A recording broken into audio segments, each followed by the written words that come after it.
Water cooling. Water cooling is something pretty cool in theory, but not for those machines. Hi guys, hello everybody. Here comes the short update about water cooling of the Revolt 160Em brushless DC outrunners. I activated water cooling for both machines. They are connected in parallel by means of water flow. I've got a small pump pumping water through both machines. I did some performance tests and compared them with no additional cooling and then with water cooling.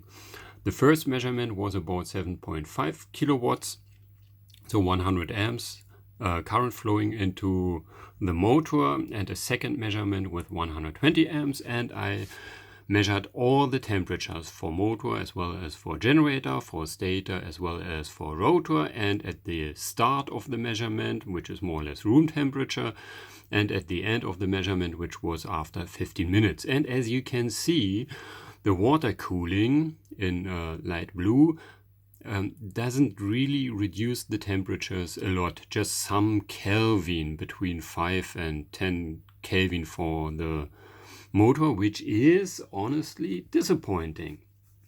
I hope for some more temperature reduction, because at 9 kilowatts mechanical power I'm reaching already 110 degrees Celsius for the stator, and the water cooling should affect the stator most.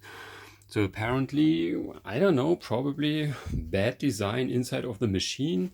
The water channels through the stator should have a length of 65 centimeters as far as I can remember. And the water, after flowing through the machine and the stator at a temperature of beyond 100 degrees Celsius, doesn't heat up much. That means the water doesn't pass the point where the heat is generated.